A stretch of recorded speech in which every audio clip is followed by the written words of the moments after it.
ગુજરાતના વિવિધ ક્ષેત્રોમાં ઉત્કૃષ્ટ યોગદાન આપનાર ઉદ્યોગ સાહસિકો, સમાજસેવીઓ, શિક્ષણવિદો, નવાચારકો, કલાકારો તેમજ પ્રેરણાદાયી વ્યક્તિત્વોને સન્માનિત કરવાના ઉદ્દેશ સાથે રફતાર હેડલાઇન ન્યૂઝ દ્વારા સમાજ ગૌરવ એવોર્ડ 2026નું ભવ્ય આયોજન કરવામાં આવ્યું છે.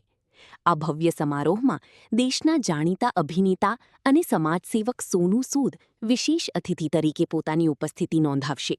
તેમની સાથે ઉદ્યોગ, શિક્ષણ, આરોગ્ય, સામાજિક સેવા, સ્ટાર્ટઅપ ઇકોસિસ્ટમ, સંસ્કૃતિ અને કલા સહિતના વિવિધ ક્ષેત્રોની અનેક પ્રતિષ્ઠિત હસ્તીઓ પણ કાર્યક્રમની શોભા વધારશે. मेरा नाम समीर शुक्ला है and I am one of the promoter of Shri Ram ji Ayodhya group.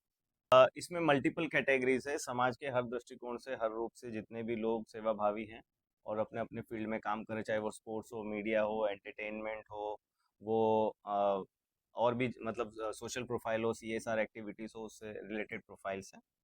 देखिए, श्री राम जी अयोध्या ग्रुप, आप नाम ही से आप अंदाज़ा लगा सकते हैं कि भगवान राम, भगवान कृष्ण और वसुदेव कुटुंबकम की भावना के साथ हमारे ये ग्रुप का आगाज़ हुआ है। हम लोग कई सालों से रियल एस्टेट में लैंड्स के और इस तरह के प्रोजेक्ट कर रहे हैं। लेकिन अगर आप हमारे ज़्यादातर जो प्रोजेक्ट विरमगाम में अगर आप वहाँ पता करेंगे तो आपको पता चलेगा कि वहाँ भी CSR के तहत हमने बहुत सारे कार्य किए हैं। चाहे वो स्कूलों में बुक्स बांटना हो, चाहे वो एरिया का डेवलपमेंट हो, एरिया में सर्कल बनाना हो, या वहाँ पे किसी भी और भी ऐसे गुप्त दान के जरिए किसी आर्थिक सहायता पहुंचाना हो, तो हम कर ही रहे थे।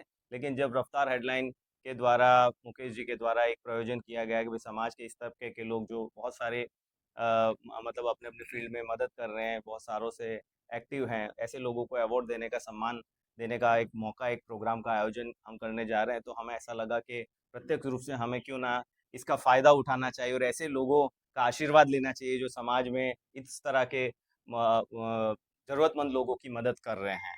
तो हमारे लिए सौभाग्य की बात थी कि हम लोग इस तरह के अवार्ड में शामिल होते और हर प्रतिवर्ष इस प्रकार के आयोजन में हम लोग प्रेरणा देके आगे बढ़ते, इनको अवार्ड देते। और इसमें स्पॉन्सरशिप करना, ये स्पॉन्सरशिप एक्चुअली तो हमारे लिए स्पॉन्सरशिप थी कि हमें भगवान की कृपा और आशीर्वाद मिलने वाला था, इसीलिए हम जुड़े।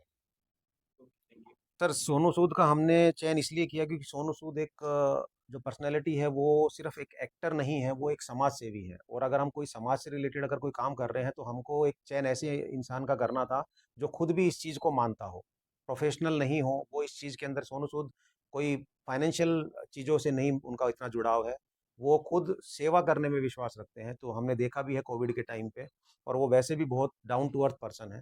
तो हमको लगा कि जो लोगों को हम सम्मान देने का हम प्लान कर रहे हैं, और वो ऐसे एक व्यक्ति के हाथों से अगर दिलाया जाए जो खुद भी इस चीज़ में विश्वास रखता हो, तो इसके लिए हमने सोनू सूद से आग्रह किया, उनसे टाइम लिया। जब उन्होंने हमको समय दिया तब हमने ये प्रोग्राम का डेट का हमने अनाउंस किया कि 14 जून को उनके पास अवेलेबिलिटी थी समय की। तो उसके हिसाब से हमने ये अवार्ड 14 जून को क्लब ओ सेवन में रखा है।